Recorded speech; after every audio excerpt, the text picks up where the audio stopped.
Hello, आज हम लोग बात करेंगे 2020 का नोबेल प्राइज़ जो कि फिजियोलॉजी या मेडिसिन में दिया गया है। इस बार 3 लोगों को दिया गया है यह नोबेल प्राइज़। हार्वे जे अल्टर जो एक अमेरिकन है, चार्ल्स एम राइस वो ये अमेरिकन है, और माइकल हॉन्गटन ये ब्रिटिश हैं। तो यहाँ पे इनकी आप फ़ोटो भी देख सकते हैं। ये हार्वे जे अल्टर यूएसए, माइकल हॉन्गटन ब्रिटेन ये ब्रिटिश हैं, और चार्ल्स एम राइस ये एक अमेरिकन है। अब आखिर इनको नोबेल प्राइज़ क्यों मिला है?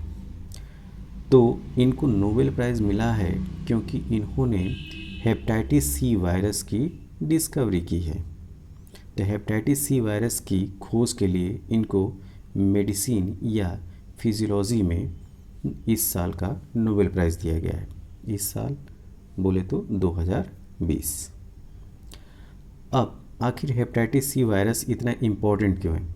हेपेटाइटिस सी वायरस जो है वो एक ब्लड बॉर्न वायरस है, मतलब कि ब्लड में ये पाया जाता है, और इसके कारण जो लीवर है वो बुरी तरीके से प्रभावित होता है। यहाँ पे एक फिगर आप देख सकते हैं, ये है फिगर नॉर्मल लीवर का, और ये फिगर है इन्फेक्टेड जो हेपेटाइटिस सी वायरस है उससे इन्फेक्टेड लीवर का। तो अगर हेपेटाइटिस सी वायरस से अगर कोई इन्फेक्टेड पर्सन है तो आगे चलकर इसको लीवर सिरोसिस की प्रॉब्लम फेस करनी पड़ सकती है और लीवर कैंसर तक हो सकता है। यहाँ पे ये जो हल्का सा ग्रीन कलर में आप देख रहे हैं, ये है हेपेटाइटिस सी वायरस का स्ट्रक्चर। अब आखिर ये वायरस इतना इम्पोर्टेंट है क्यों? ये वायरस इतना इम्पोर्टेंट इसलिए है क्योंकि WHO की रिपोर्ट के अनुसार 7 करोड़ 10 लाख मतलब 71 मिलियन लोग जो हैं इस हेपेटाइटिस सी वायरस से इन्फेक्टेड हैं। और ये जो इन्फेक्शन है, जैसे अभी मैंने बताया, आगे चलकर लीवर सिरोसिस या लीवर कैंसर का कारण बन सकता है। अगर कैजुअलिटी की बात की जाए, अगर मरने वाले लोगों की बात की जाए, तो 2016 की रिपोर्ट ये है कि 3,99,000 लोग हेपेटाइटिस सी की वजह से ही मर गए, अप्रॉक्स 4 लाख। तो 4 लाख लोग तो हेपेटाइटिस सी वायरस की वजह से 2016 में मरे, और नंबर ऑफ इन्फेक्टेड जो पर्सन है हेपेटाइटिस सी से वो 71 million, 71 million means 7 crore 10 lakh लोग। तो इस वजह से हेपेटाइटिस सी वायरस की डिस्कवरी जो है ये इम्पोर्टेंस रखती है। अब आखिर ये जो नया वायरस है, ये जो हेपेटाइटिस सी का वायरस है, वो खोजा कैसे गया था? तो इसकी कहानी थोड़ी सी हम जानते हैं। हार्वे जे अल्टर वो ऐसे पर्सन्स जिनमें एक विचित्र तरीके का इन्फेक्शन देखने को मिल रहा था, और ये वो पर्सन थे जो किसी न किसी तरीके से इनमें जो ब्लड ट्रांसफ्यूजन का मामला आया था। तो जब उन्होंने टेस्ट किया तो उनमें जो सिम्टम्स दिख रहे थे, ना तो हेपेटाइटिस ए के दिख रहे थे, ना तो हेपेटाइटिस बी के देख रहे थे। तो उन्होंने क्या किया कि जो पेशेंट इस बीमारी से ग्रसित था उसके ब्लड को इस चिंपैंजी में ट्रांसफ्यूज़ किया, और फिर स्टडी करना स्टार्ट किया। फिर उन्होंने देखा ये कि एक रहस्यमय बीमारी पता चल रही है, ठीक, जो ना तो हेपेटाइटिस ए की तरीके से और ना तो हेपेटाइटिस बी की तरीके से। तो इस वजह से हार्वे जे अल्टर ने इसका नाम non A non B hepatitis रख दिया। तो हार्वे जे अल्टर का काम यहाँ तक होता है। नेक्स्ट अगर हम बात करें तो जो पुरानी जो टेक्निक होती थी वायरस को आइसोलेट करने की, वो टेक्निक इसमें काम नहीं कर रही थी। तो इस वजह से माइकल हॉन्गटन जो ब्रिटिश साइंटिस्ट हैं, उन्होंने क्या किया कि इस चिंपैंजी का डीएनए फ्रेगमेंट लिया और फिर इसकी स्टडी करना इन्होंने स्टार्ट किया। अब जब ये इसकी स्टडी कर रहे थे तो इन्होंने पाया कि इसमें एक नोवेल आरएनए वायरस का मतलब एक नया आरएनए वायरस देखने को मिला इनको। और ये जो वायरस था वो फ्लेविवायरस फैमिली से बिलोंग करता है। कौन सी फैमिली?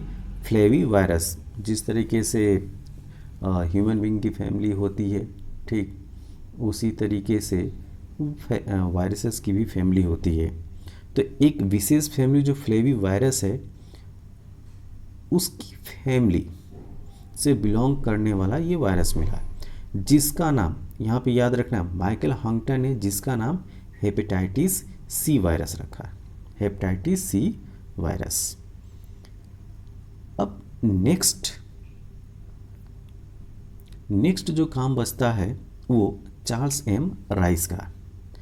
चार्ल्स एम राइस जो तीसरे साइंटिस्ट हैं, जो एक अमेरिकन साइंटिस्ट हैं, उन्होंने जेनेटिक इंजीनियरिंग की हेल्प ली और जेनेटिक इंजीनियरिंग की हेल्प से उन्होंने इस वायरस का आरएनए वेरिएंट जनरेट किया।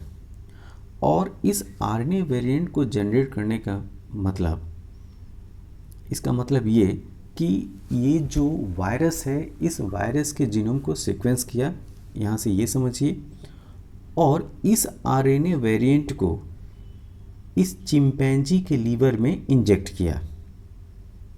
फिर जब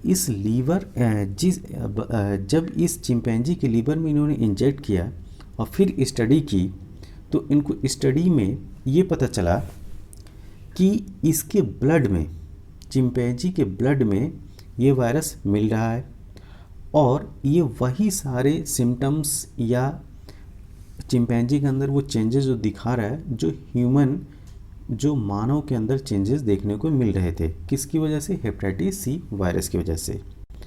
अब उनको चार्ल्स एम राइस का जो एक्सपेरिमेंट था उससे फाइनल प्रूफ हो गया कि ये जो बीमारी जो देखने को मिल रही थी उसके लिए केवल और केवल ये वायरस ही रिस्पॉन्सिबल है, जिसको हेपेटाइटिस सी नाम दिया गया।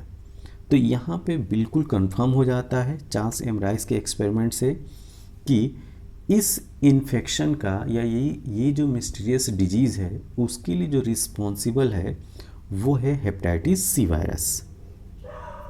नेक्स्ट अगर हम बात करें कि हेपेटाइटिस सी वायरस फैलता कैसे है, तो हेपेटाइटिस सी वायरस फैलने के ये कुछ पॉइंट्स हैं।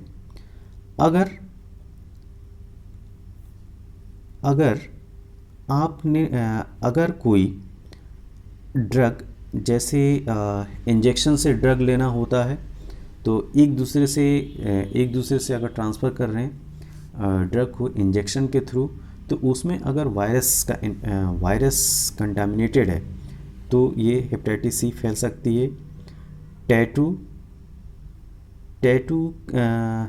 बनाने के लिए जो नीडल इस्तेमाल हो रही है, जो इंक इस्तेमाल करे, अगर वो इस वायरस से इन्फेक्टेड है तब हो सकता है।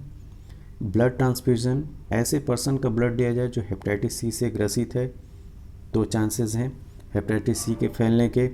ऐसे मेडिकल इक्विपमेंट जिनको स्टेराइल नहीं किया गया है और उसमें हेपेटाइटिस सी का वायरस पाया जा रहा है और उसे सर्जरी वगैरह अगर की जा रही है तो फैल सकता है। कुछ रिचुअल्स ऐसे होते हैं जिसमें ब्लड या कटिंग की जाती है तो इस केस में भी हेपेटाइटिस सी वायरस फैल सकता है। अनप्रोटेक्टेड सेक्स से फैल सकता है।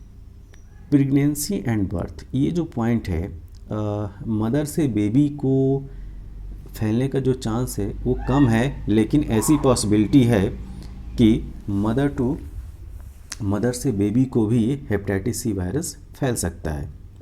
तो यहाँ पे एक कॉमन पॉइंट आपको ये याद रखना है कि ब्लड हो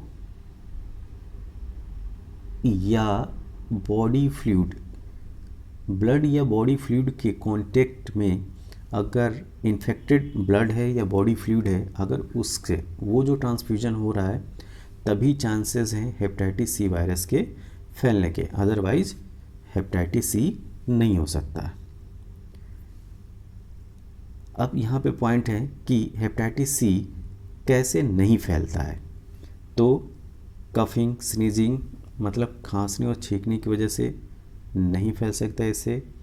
हगिंग, गले लगाने से नहीं फैल सकता। किसिंग से नहीं हो सकता। ब्रेस्ट फीडिंग से नहीं हो सकता। ब्रेस्ट फीडिंग के एक ही केस में हो सकता है, अगर मान लें कि निप्पल्स जो हैं वो क्रैक हैं या ब्लीडिंग हो रही है, तभी चांस है, अदरवाइज़ नहीं हो सकता, नहीं फैल सकता हेपेटाइटिस सी। बर्तन या ग्लासेस जो है शेयर करने से नहीं फैल सकता। कैजुअल कांटेक्ट से नहीं फैल सकता।